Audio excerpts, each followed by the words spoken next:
Fala pessoal, tudo bem com vocês? Professor Pedro por aqui. E nesse vídeo vamos resolver aí a questão de número 35, vestibular UERJ 2019, primeiro exame de qualificação.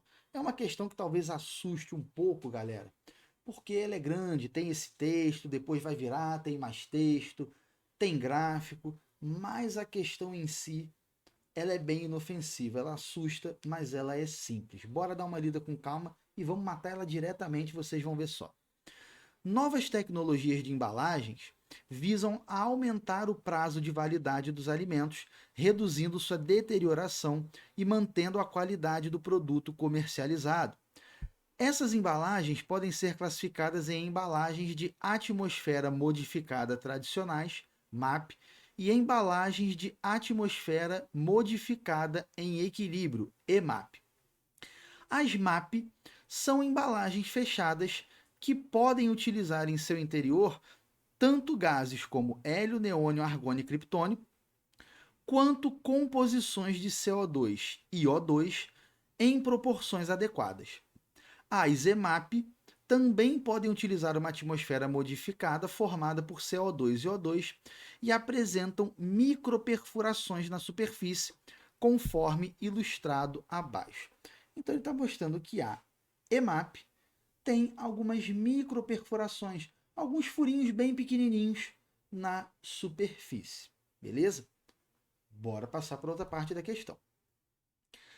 No interior das embalagens de hortaliças, deve haver concentrações de CO2 elevadas e valores de O2 reduzidos, mas não próximos a zero, a fim de evitar a deterioração desses produtos.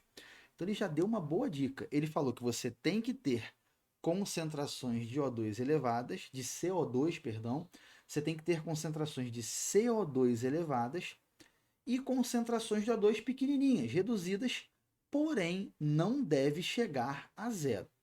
Não tem que ter pouco O2, mas tem que ter, não pode ser zero. Continuando aí a leitura.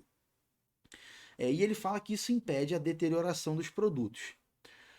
Para essa finalidade, as embalagens EMAP são mais adequadas do que as MAP, uma vez que as microperfurações possibilitam a troca de gases, impedindo o acúmulo de CO2 liberado pelos vegetais e permitindo a entrada de O2. Então, galera, ele deu uma outra dica aí. A microperfuração permite as trocas de gases, ou seja, permite que o CO2 saia e permite também uma entrada de O2, uma entrada de oxigênio. Então, bora continuar. Os gráficos a seguir representam as variações de concentrações de CO2 e O2 ao longo do tempo nas embalagens EMAP e MAP. Então veja que na embalagem EMAP a concentração de CO2 ela é mantida um pouco mais alta, a de O2 é reduzida, sobretudo se a gente comparar com a de CO2, mas ela não chega a zero. No caso da MAP, a concentração de CO2 vai subindo, subindo, subindo, porque não sai, né, até chegar lá num limite, digamos assim, e a concentração de O2 vai caindo, caindo, caindo, até chegar lá no zero, uma vez que a MAP ela é totalmente fechada, totalmente vedada. Na EMAP, isso acontece, o CO2 não vai tão lá no alto, porque tem a microperfuração que deixa sair. E o O2 não chega a zero, porque tem a microperfuração que deixa um tanto de O2 entrar. Ok? Com base nos gráficos, com base na análise dos gráficos, uma vantagem do uso da embalagem EMAP em relação à MAP na conservação das hortaliças é, galera, ele já está me dizendo que a EMAP é melhor para conservar. Isso ele já está me dizendo. E o que a EMAP tem que a MAP não tem? Microperfurações.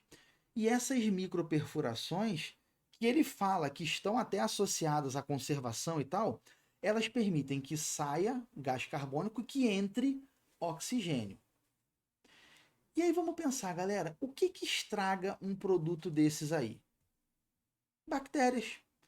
Por exemplo, ação de bactérias ou de alguns outros micro-organismos aí que possam ser ali atuantes. Mas vamos pegar como exemplo bactéria, para facilitar aqui a nossa vida. Então essas bactérias, se atuarem ali, algumas bactérias, vão estragar ali o que quer que seja, no caso aí, as hortaliças. E ele diz que a EMAP reduz muito, evita que isso aconteça. E a EMAP deixa entrar oxigênio. Se a EMAP deixa entrar oxigênio e isso faz com que, né, a embalagem EMAP ajude na conservação, é porque esse oxigênio que está entrando vai impedir de alguma forma que muitas bactérias se instalem ali. E se ter oxigênio é um fator para impedir que bactérias atuem ali, né, ou outros micro-organismos, é porque esses micro-organismos não toleram a presença de oxigênio. Então, uma estratégia aí seria evitar a proliferação de micro-organismos anaeróbicos. E aí, bora lembrar aqui, galera, o que é um micro-organismo anaeróbico? O que é um ser anaeróbico? É aquele que não utiliza oxigênio no seu metabolismo energético. Agora, lembra que nós temos os anaeróbicos facultativos, que são aqueles que usam oxigênio, mas na ausência do oxigênio fazem algum processo anaeróbico, e os anaeróbicos estritos, que são aqueles que não toleram a presença de oxigênio. E os aeróbicos ou aeróbios são aqueles que utilizam oxigênio, que precisam de fato do oxigênio. Se tirar o oxigênio do meio, eles vão morrer, ok? E aqui, galera, como ele está sendo mais generalista, nós vamos aí ir por um caminho, né, de supor que esses anaeróbicos são anaeróbicos que não vão tolerar oxigênio, ponto final, ok? Então, o nosso gabarito aí, né, a EMAP ela é vantajosa, já é dito isso, e o que ela faz que a outra não faz? Deixa entrar oxigênio.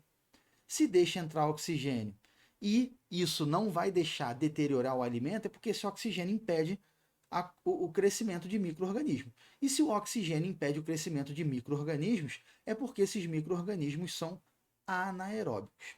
Mas bora dar uma olhada nas outras. Letra A. Impedir troca de gases com o meio ambiente.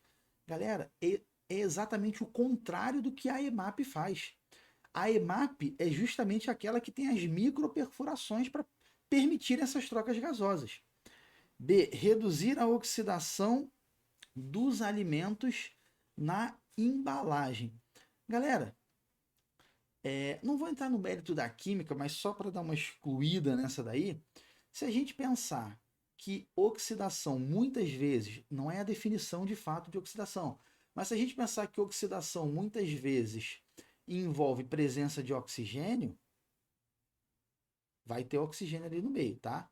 Mas lembrando que oxidação, por definição, é perda de elétrons e hidrogênios aí. C é o gabarito. D. Permitir alterações acentuadas na atmosfera modificada. Galera, olha só aqui o gráfico da EMAP. Nós não temos alterações tão significativas na atmosfera dela. Tem variação? Tem variação. É muito significativa? Não, não é muito significativa. Então são alterações aí mais sensíveis, beleza? Nosso gabarito aí, letra C de certo. Vamos ficando por aqui em mais um vídeo. Espero que tenha ficado tudo claro para você. Se não ficou, deixa aqui nos comentários que eu venho dar aquele socorro. No mais, não deixe de se inscrever no canal. Um forte abraço. Te vejo no próximo vídeo.